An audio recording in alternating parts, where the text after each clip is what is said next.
అందరికీ నమస్కారం. హరివిహారీ ఛానల్కి స్వాగతం. ఈ రోజు మన వీడియోలో మన తూర్పుగోదావరి జిల్లా మల్లంపేట అనే గ్రామం రావడం జరిగిందండి. ఈ మల్లంపేట అనే గ్రామం రౌతులపూడి మండలానికి చెందిన గ్రామం అనేది. ఈ గ్రామంలో మన హీరో రెడ్డి నారాయణమూర్తి గారు ఈ మల్లంపేట అనే గ్రామంలోనే పుట్టడం జరిగిందండి. ఆ గ్రామాన్ని నేను మీకు ఈ రోజు ఈ వీడియోలో చూపించాలనుకున్నానండి. ఎందుకంటే ఆర్ నారాయణమూర్తి గారు ఆయన చేసే సినిమాలు చాలా విప్లవాత్మకంగా ఉంటాయండి.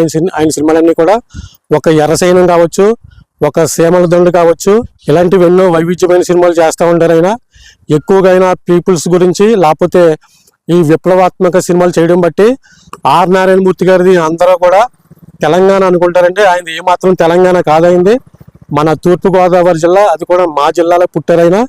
అందుకే నేను ఈ గ్రామాన్ని మీరు అందరికీ చూపించాలనుకుంటున్నాను. ఆయన ఎంత ముక్కుసూటిగా ఉంటారో, ఆయన ఎవరితో మాట్లాడాలనుకుంటే కరెక్ట్గా ఉన్నట్టుగా మాట్లాడతారని. ఆయన మనసులో ఒక మాట పైకి ఒక మాట మాట్లాడే ప్రసక్తి లేదు. అవతల వ్యక్తి ఎలాంటి వ్యక్తి అయినా, ఎంత ఒత్తదైనా సరే ఆయన చెప్పాలనుకున్న మాట ఏదో సూటిగా చెప్పే మనస్తత్వం కలిగినటువంటి ఆర్ నారాయణమూర్తి గారు ఫుల్ హోమ్ టూర్ ఇల్లు అయితే నేను చూపిస్తానండి. వీడియో చాలా ఇంట్రెస్టింగ్గా ఉంటుందండి. వీడియోని ఎక్కడ స్కిప్ చేయొద్దు, లాస్ట్ వరకు చూడండి. వీడియో చాలా బాగుంటుంది. ఇంకేమాత్రం లేట్ చేయకుండా మనం వీడియోకి వెళ్ళిపోతాం ఫ్రెండ్స్. వీడియో చూస్తున్నానండి. నారాయణమూర్తి గారు కాకినాడ జిల్లా రౌతులపూడి మండలంలో మల్లంపేట గ్రామంలో ఒక పేద రైతు కుటుంబంలో జన్మించారు. అమ్మ పేరు రెడ్డి చిట్టమ్మ, నాన్న పేరు రెడ్డి చిన్నయ్య నాయుడు. వీరిది అతి సాధారణమైన రైతు కుటుంబం అండి. రౌతులపూడి గ్రామంలో 5వ తరగతి వరకు చదువుకున్నారండి. రౌతులపూడిలోనూ ఒక సినిమా థియేటర్ ఉండేది. చిన్నతనం నుంచి సినిమాలలో ఆసక్తితో ఎన్టీ రామారావు గారు, అక్కినేని నాగేశ్వరరావు గారు సినిమాలు చూసి విరామ సమయంలో వారిని అనుకరించేవారండి. అక్కడే తన నట జీవితానికి పునాది పడిందని చెప్పుకోవచ్చు. శంఖవరంలో ఉన్నత పాఠశాలలో చేరారు. అక్కడే నారాయణమూర్తి గారికి సామాజిక స్పృహ కలిగింది. సామాన్య ప్రజలకు జరిగే అన్యాయాలను గమనించి విప్లవ ఉద్యమాలపై ఆకర్షితులయ్యారండి. రెడ్డి నారాయణమూర్తి గారు 1953 డిసెంబర్ 31వ తారీఖున పుట్టడం జరిగింది. పెద్దాపురం శ్రీ రాజా సత్యసాయి బుచ్చి సీతాయమ్మ జగపతి జహద్దార్ మహారాణి కళాశాలలో బిఏ చదవడానికి చేరారు. అక్కడ రాజకీయాలతో ప్రభావితుడై సినిమాలు, రాజకీయాలు, సామాజిక బాధ్యత అనే 3 వ్యాసంగాలపై ఇష్టాన్ని ఏర్పరచుకున్నారండి. వీడియో అయితే చాలా ఇంట్రెస్టింగ్గా ఉంటుంది. వీడియో లాస్ట్ వరకు చూడడానికి ప్రయత్నించండి. ప్రజెంట్ ఇప్పుడు నేను రెడ్డి నారాయణమూర్తి గారు ఇంటికైతే రావడం జరిగిందండి. ఆయన హౌస్ చూపించాలనేసి చాలా కాలం నుంచి నా డ్రీమ్. అది ఎన్నాళ్ళకు నా కోరిక నెరవేరింది. ప్రజెంట్ ఇప్పుడు మనం ఇలా లోపలికి వెళ్తే కనుక లోపల రెడ్డి నారాయణమూర్తి గారు హౌస్ అయితే ఉంటుంది. హౌస్ అని మీకు చూపిస్తానండి. వీడియో అయితే చాలా బాగుంటుంది, చాలా ఇంట్రెస్టింగ్గా ఉంటుందండి. వీడియో అయితే చూస్తున్నానండి, ఎక్కడ స్కిప్ చేయొద్దు, ఇంకా ఏ మాత్రం లేట్ చేయొద్దు. మనం హౌస్ అయితే చూడడానికి వెళ్దామండి. చూస్తున్నానండి వీడియో అయితే. ఆర్ నారాయణమూర్తి గారి గురించి ఇప్పుడు ఉన్నటువంటి జనరేషన్కి తెలియకపోవచ్చు, లేదంటే చాలామంది కూడాను ఆర్ నారాయణమూర్తి గారి గురించి చాలా టేక్ ఈజీగా తీసుకోవచ్చు. కానీ ఆర్ నారాయణమూర్తి గారి గురించి అందరికీ తెలుసుకోవాల్సిన పాఠాలు అయితే చాలా ఉన్నాయండి. అవి ఏంటో నేను ఇప్పుడు మీరందరికీ కూడా వివరించాలనుకుంటున్నాను. ఆయన చిన్నప్పటి నుంచి పుట్టి పెరిగి ఇక్కడే ఆడుకుని ఇక్కడి నుంచే స్కూల్కి వెళ్ళి ఆయన తెలివితేటలతోటి ఆయనకున్న పరిధిని మించి కూడా ఆలోచించి ఆయన ఎన్నో వైవిధ్యమైనటువంటి పాత్రలు పోషించి ఆయన అంత ఎత్తుకు ఎదిగారంటే ఆయన ఉన్న ఇంటిని చూస్తేనే మనకు అర్థమవుతుందండి.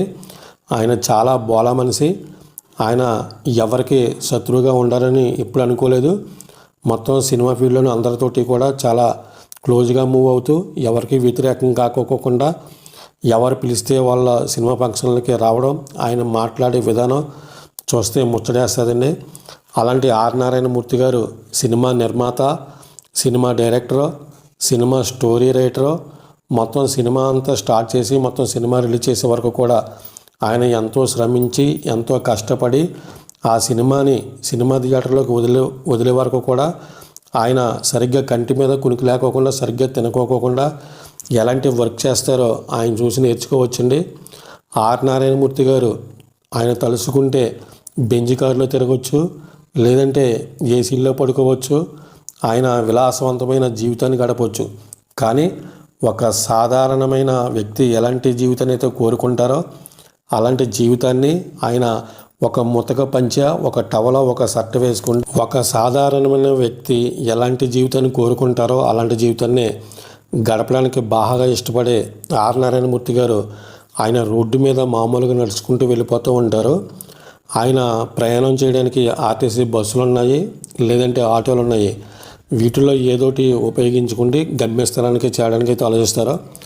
ఆయన సంపాదించే ప్రతి పైసా కూడా తన పుట్టిన ఊరికి ఏదో ఒకటి చేయాలనే తపనతోటి 30 పడకల హాస్పిటల్లో కట్టించడం జరిగింది. ఒక రామాలయం కూడా ఊరికి కట్టించడం జరిగింది. ఇంకా ఎన్నో చాలా తెలియని పనులు అయితే చేశారు. ఆయన చేసిన పనులు చెప్పుకోవడానికి ఆయనకు అసలు ఇష్టం ఉండదు. అలాగే ఊర్లో ఉన్న జనాలు కూడా ఎవరన్నా వచ్చి అడిగితే ఆయన చేసిన మంచి గురించి చెప్పొద్దని ఆయనే చెప్పడం జరిగిందండి. ఈ విషయాలన్నీ కూడా మనం ఇప్పుడు బయటికి వెళ్తున్నాము. బయటికి వెళ్ళి ఊర్లో ఆర్ నారాయణమూర్తి గారి గురించి ఏమనుకుంటున్నారో ప్రతి విషయాన్ని కూడా అడిగి తెలుసుకోవడానికి అయితే మనం ప్రయత్నం చేద్దామండి. ఆర్ నారాయణమూర్తి గారి గురించి ఊరి జనం చెప్పే మాటలు వింటే ఎవరికైనా సరే గూజ్ బంప్స్ వస్తాయండి. చాలా బాగుంటాయి, వినండి మీరు కూడా. మొత్తం చేస్తున్నానండి, అంటే ఊరు చూపిద్దామనండి. అంటే ఊరు మొత్తం ఎంతవరకు ఉంది, ఆర్ నారాయణమూర్తి గారి ఊరు కదా, చూపిస్తే బాగుంటుంది చెప్పేసి. పైగా విలేజ్ కదండి అది. మాట్లాడేలా ఉంటే మాట్లాడండి ఏమన్నా. అదే నారాయణమూర్తి గారి గురించి. ఇక్కడికి వస్తారండి నారాయణమూర్తి గారు? ఎప్పుడెప్పుడు వస్తారండి? ఏ టైంలో వస్తారు అసలు? పండక్కి ఇక్కడ పండుగ జరుగుతుందండి. ఇక్కడ ప్రతి సంవత్సరానికి ఒకసారి జరుగుతుంది. చాలా బాగా చేస్తారండి పండుగ. మొన్న మధ్యన ఎప్పుడైనా వచ్చారండి? వాళ్ళ అమ్మగారు చనిపోయినప్పుడు వచ్చారండి. వచ్చారా? వాళ్ళ అమ్మగారు చనిపోయి ఎన్నాళ్ళు అవుతుందండి? సంవత్సరం అవుతుందండి. సంవత్సరం అవుతుందండి. మనోడు ఉన్నారు కదా. ఉన్నాడండి. ఆయన మాట్లాడకూడదంట. నారాయణమూర్తి గారు ఊర్లోనే ఏదో గుడి ఏదో కట్టించారంట కదండి? రామాలయం కట్టించారండి. రామాలయం కాకుండా ఇంకేమైనా స్కూల్ బిల్డింగ్లు కానీ అలాంటివి కట్టించారండి? రౌతులపూడిలో హాస్పిటల్ కట్టించారండి. రౌతులపూడిలో హాస్పిటల్ కట్టించారు, ఇక్కడేమో రామాలయం కట్టించారండి. ఏమ్మా ఇంకేంటి? మా నారాయణమూర్తి గారు మీతో ఎలా మాట్లాడతారా? ఎప్పుడైనా ఇక్కడ ఊళ్ళోకి వస్తే ఏమన్నా మాట్లాడతారా? అదే ఏమన్నా మాట్లాడతారండి? మామూలుగా పలకరిస్తారా? అక్కలారా చెల్లెళ్ళారా బాగున్నారా ఆడుకుంటున్నారా అని వాడు మా చిన్నప్పుడు. తర్వాత అయితే మామూలుగా అమ్మాయి చూస్తాం బాగున్నారమ్మా అంటాడు అంతే. అంటే ఇక్కడికి వచ్చినప్పుడు గట్టా వాళ్ళ చెల్లెలతోటి, వాళ్ళ చెల్లెలు ఎంతమంది అండి ఆయనకండి? ఒక అక్క ముగ్గురు చెల్లెలండి. వాళ్ళ అన్నదమ్ములు ఎంతమంది అండి? ముగ్గురు అన్నదమ్ములా? ఒక ఆయన పేరేమో రెడ్డి రామకృష్ణ గారు, ఇంకొక ఆయన పేరేమో నారాయణమూర్తి గారు, ఇంకొక ఆయన పేరు ఏం పేరండి? అబ్బాయి గారు అంటారండి, అసలు పేరు ఏమో తెలియదు. చాలా థ్యాంక్స్ అండి, మంచి ఇన్ఫర్మేషన్ ఇచ్చారు. ఉంటామండి. విన్నారు కదండి, ఈ గ్రామంలో మహిళలు ఆర్ నారాయణమూర్తి గారి గురించి ఎంత గొప్పగా చెప్పారో. అయితే ఇప్పుడు మనం శ్రీ పైడి మల్లమ్మ తల్లి టెంపుల్ దగ్గరికి అయితే వెళ్తున్నామండి. ఈ దేవత అంటే ఆర్ నారాయణమూర్తి గారికి చాలా ఇష్టమంట. అసలు ఆ టెంపుల్ దగ్గరికి వెళ్ళి అక్కడ ఎలా ఉందో తెలుసుకోండి.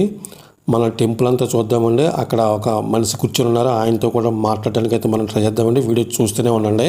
ఏమన్నా ఇక్కడ పండుగ జరిగేటప్పుడు ఆర్ నారాయణమూర్తి గారు వస్తారండి ఇక్కడికి? వచ్చారండి, బిఫోర్ లాస్ట్ వచ్చారా? ఎంతసేపు ఉంటారండి వచ్చి ఉంటారండి? 3 గంటలు 4 గంటలు స్పెండ్ చేస్తారు. స్పెండ్ చేసి అందరితోటి కలిపి ఉంటారా? కలిసి మంచి హ్యాపీగా ఎంజాయ్ చేస్తారండి ఇక్కడ. ఈ తల్లి కంపల్సరీ దండం పెట్టుకుంటారండి.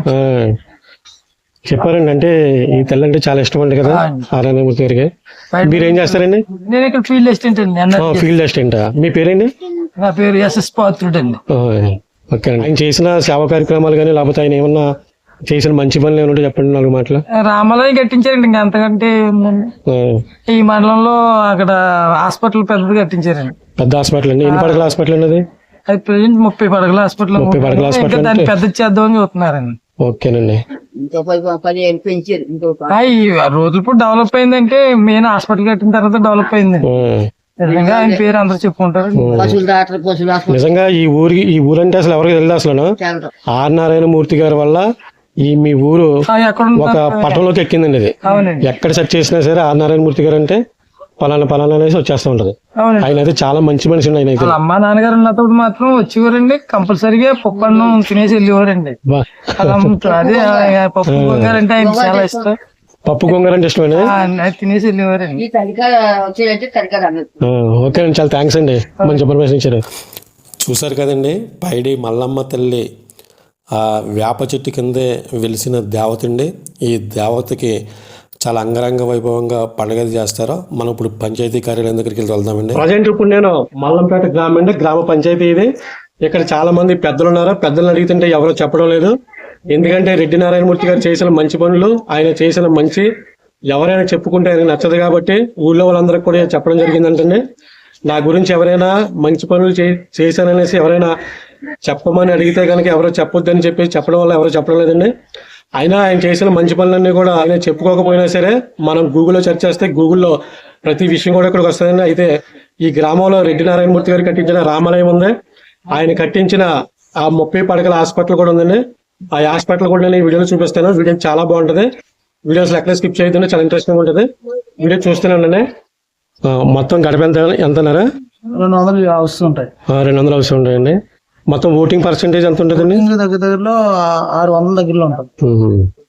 ఏంటి గ్రామం ప్రత్యేకత ఏంటండి? గ్రామం ప్రత్యేకత ఉందండి. అంతా అంటే గతంలో అయితే క్వారీల్లో పనులు చేసుకుంటూ ఉండేవారు. ఇప్పుడైతే ఎటువంటి పనులు లేకుండా బయట పనులకు వెళ్ళిపోవడం, ఈ బయట పనులకు వెళ్ళిపోవడం ప్రత్యేకంగా. ఎందుకంటే ఈ గ్రామంలో ఉన్న ముఖ్యంగా ఈ గ్రామంలో అమ్మవారు పైడిపల్లం తల్లి అమ్మవారు గ్రామదాత అండి కదా. అక్కడ పండుగ జరిగినప్పుడు వస్తారండి కదండి కంపల్సరీ? ఖచ్చితంగా ఆయన మేము పండగ ఒక నెల రోజుల ముందు ఆయనకి మేము చెప్పడం జరుగుతుంది. ఆయన వీలుని బట్టి ఆయన వచ్చి పండుగలో కూడా పాల్గొంటారు. ఎందుకంటే ఆయనకి అమ్మవారు అంటే చాలా ఇష్టం. గ్రామ దేవత అండి మా మల్లంపేటకి ప్రత్యేకంగా గ్రామ దేవత. కంపల్సరీగా అంటే బాగా ఇష్టం. ఓకేనండి, చాలా థ్యాంక్స్ అండి, మంచి ఇన్ఫర్మేషన్ అయితే ఇచ్చారు. ఉంటాను సార్. రామాలయం కూడా కవర్ చేసి మొత్తం ఊరంతా షూట్ చేస్తున్నాను. ప్రజెంట్ నేను రెడ్డి నారాయణమూర్తి గారు కట్టించినటువంటి రామాలయం దగ్గరికి అయితే రావడం జరిగిందండి. ఈ రామాలయం రెడ్డి నారాయణమూర్తి గారు చాలా ఖర్చుతో కూడుకున్నటువంటి విషయం అండి. ఎన్ని డబ్బులైనా సరే ఆయన లెక్క చేయకోకుండా ఈ గ్రామంలో ఒక రామాలయం కట్టించాలనే ఉద్దేశంతో రామాలయం అయితే కట్టించారండి. ఈ రామాలయం లోపలికి వెళ్ళి లోపల కూడా మీకు నేను చూపిస్తానండి. వీడియో చాలా ఇంట్రెస్టింగ్ ఉంటుంది, చాలా బాగుంటుంది. వీడియో చూస్తున్నానండి. ప్రజెంట్ మనకు కనిపిస్తున్న విజువల్స్ అన్నీ కూడా మనం రెడ్డి నారాయణమూర్తి గారు కట్టించినటువంటి రామాలయం దగ్గరికి అయితే మనం వెళ్తున్నామండి.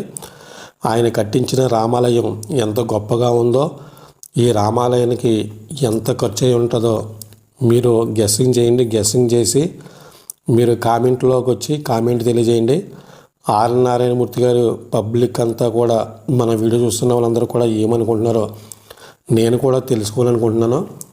అంతేకాదు నారాయణమూర్తి గారు కళాశాలలో ఉన్నప్పుడు ఏ రకంగా ఉండేవారో ఇప్పుడు మనం తెలుసుకోవడానికి అయితే ట్రై చేద్దామండి. కళాశాలలో ఈయన విద్యార్థి సంఘానికి అధ్యక్షుడిగానే కాకుండా కళాశాల లలిత కళల విభాగానికి కార్యదర్శిగా కూడా పనిచేశారండి. అంతేకాక తన ఉంటున్న ప్రభుత్వ హాస్టల్ యొక్క విద్యార్థి అధ్యక్షునిగాను, పేద విద్యార్థుల నిధి సంఘానికి కార్యదర్శిగాను పనిచేశారంటండి. స్థానిక దీక్ష కార్మికులు ఈయనను మద్దతు కోసం సంప్రదించేవారంటండి. ఆర్ నారాయణమూర్తి గారు పట్టణ రిక్షా సంఘ అధ్యక్షుడిగా కూడా పనిచేశారంటండి. ఎమర్జెన్సీ కాలంలో క్రియాశీలకంగా పనిచేస్తున్నందువలన పోలీసులు నారాయణమూర్తి గారిని తీసుకువెళ్ళి విచారణ కూడా చేశారంటండి. అంతేకాక నారాయణమూర్తి గారు సినిమా నటి మంజులతో ఒక ప్రదర్శన ఏర్పాట్లు చేయించి నూతన కళాశాల నిర్మాణానికి నిధులు కూడా సేకరించి ప్రారంభించారు. అప్పట్లో బీహార్లో వరద సహాయానికి తన తగిన విధంగా తోడ్పాటును అందించి విద్యార్థులందరికీ కూడా నారాయణమూర్తి గారు కాలేజీలో ఒక అన్నగా కూడా వ్యవహరించారండి. నారాయణమూర్తి గారు సినీ రంగ ప్రవేశం కనుక మనం చూసినట్లయితే కనుక నారాయణమూర్తి గారు సినిమాల్లో హీరో కావాలనే జీవితాశయం ఉండేది. సినిమా పిచ్చితోటి 1972లోనే ఇంటర్మీడియట్ పరీక్షలు అవ్వగానే ఎలాగైనా సరే పరీక్షల్లో తప్పేది ఖాయమని తెలిసి కూడా ఆయన మద్రాసు వెళ్ళిపోయి అప్పటికే ఆర్ నారాయణమూర్తి గారు వయసు వచ్చి 17 నుంచి 18 ఏళ్ల వయసులో అలాంటి మహానగరంలో ఎవరో తెలియదు, ఏంటో తెలియదు, మనసులో ఉన్నదలుగా సినిమాల్లో వేషాలు వేయాలని అంతే. ఇంకా పక్కాగా సినిమా కష్టాలు మొదలైపోయినాయండి. తిండి లేదు, వసతి లేదు, అయినా ఏదో ఒక మూల చిన్న ఆశ అక్కడక్కడ తింటూ లేని రోజులను పస్తులుంటూ రోడ్డు పక్కనే ఎక్కడ చెట్టు ఉంటే అక్కడ చెట్టు కింద పడుకుంటూ రోజులు గడుస్తుండగా ఒకరోజు హఠాత్తుగా పేపర్లో పరీక్ష ఫలితాలు చూసి ఇంటర్మీడియట్లో పాస్ అయ్యానని తెలుసుకోవడం జరిగిందండి. ఇక్కడ ఏమీ అవకాశాలు రావడం లేదు కదా, పాస్ అయ్యాను కాబట్టి వెనక్కి వెళ్ళి బిఏ చదువుకున్నాం కదా అని నిర్ణయించుకొని తిరిగి మళ్ళీ వెంటనే పెద్దాపురం వెళ్ళిపోయారండి. దాసరి నారాయణరావు గారికి పరిచయం అవ్వడం వలన ఆ కృష్ణా సినిమా నేరము శిక్ష ఈయనకి ఒక చిన్న పాత్రలో నటించే అవకాశం వచ్చిందండి. ఒక పాట చిత్రీకరణలో 170 మంది జూనియర్ ఆర్టిస్టులలో ఈయన కూడా ఒక్కడండి. ఇది కాక సినిమాలో ఆ టైటిల్లో ఎన్టీ రామారావు గారు బిఏ అని చూసి తన బిఏ చేయాలనేసి కోరిక బలంగా ఉండేది. అలాగే బిఏ చేయడానికి తూర్పుగోదావరి తిరిగి వచ్చేశారు. అదే సమయంలో నేరము శిక్ష సినిమా విడుదలైంది. 100 మందిలో ఒకటిగా నిలబడిన తన గ్రామ ప్రజలు సినిమా చూసి తనను అందులో గుర్తుపట్టి తను కనిపించిన సన్నివేశాలు వచ్చినప్పుడు చప్పట్లు కొట్టి ఈలలు వేసేవారండి. మన రెడ్డి బాబు సినిమాలో ఉన్నాడు అని చెప్పేవారు. ఈ గుర్తింపు సినిమా వంటి ప్రజా ఉద్యమం యొక్క ఆ శక్తిని నారాయణమూర్తి గారికి ఎంతో తోడ్పాటుని అందించిందండి. డిగ్రీ పూర్తి చేసి సినిమాల్లో చేరాలనేసి నిర్ణయించుకొని మళ్ళీ మద్రాసుకు వెళ్ళిపోవడం జరిగింది. చూస్తున్నారు కదండి, నారాయణమూర్తి గారు కట్టించిన 30 పడకల హాస్పిటల్ అండి. 30 పడకలని వీలైనంత తొందరలో ఇంకా కొన్ని ఎక్కువ పెంచి మంచి పెద్ద హాస్పిటల్ కింద దీన్ని తీర్చిదిద్దాలని ఒక బలమైన కోరిక నారాయణమూర్తి గారిలో ఉందండి. హాస్పిటల్ లోపల కూడా మనం చూద్దామండి. లోపల ఏ రకంగా ఉంది, అలా లోపల ఎలా ఉంది, ఎంత శుభ్రంగా ఉందో అని తెలుసుకుందామండి. లోపల చూడండి ఎలా ఉందో. ఇలాంటి హాస్పిటల్లో కట్టించినటువంటి నారాయణమూర్తి గారికి మన సబ్స్క్రైబర్స్ కాదు, మన వ్యూవర్స్ కాదు, మొత్తం ప్రజలందరూ కూడా అర్థం చేసుకుంటే ఆయనకి ఒక మంచి అత్యున్నతమైన స్థాయి అయితే ఇవ్వాలనేసి మనస్ఫూర్తిగా కోరుకుందామండి. హాస్పిటల్లో ఆయన ఫోటో ఉండేది. ఆయన ఫోటో చూడండి ఎంత బాగుందో. ఆయన ఏజ్లో ఉన్నప్పుడు ఫోటో అది చూడండి. హాస్పిటల్ చూడండి ఎంత నీట్గా ఉందో, ఎంత పరిశుభ్రంగా ఉందో. నారాయణమూర్తి గారు ఇంత సహాయం చేస్తున్న ఈ ప్రజలందరికీ కూడా ఎంతో మేలు చేస్తున్నారు.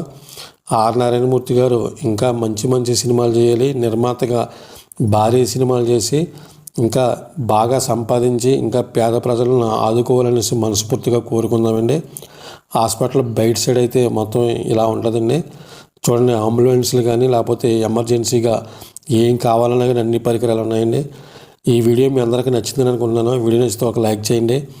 మన యూట్యూబ్ ఛానల్ చూస్తూ కూడా ఇంకెవరైనా మన ఛానల్ని సబ్స్క్రైబ్ చేసుకోకుండా ఉంటే వెంటనే సబ్స్క్రైబ్ చేసుకోండి. నేను మంచి మంచి సినిమా లొకేషన్లతో పాటు మంచి మంచి హోమ్ టూర్లతోటి మళ్ళీ నేను మరో వీడియోతోటి మళ్ళీ మీ ముందుకు వస్తాను.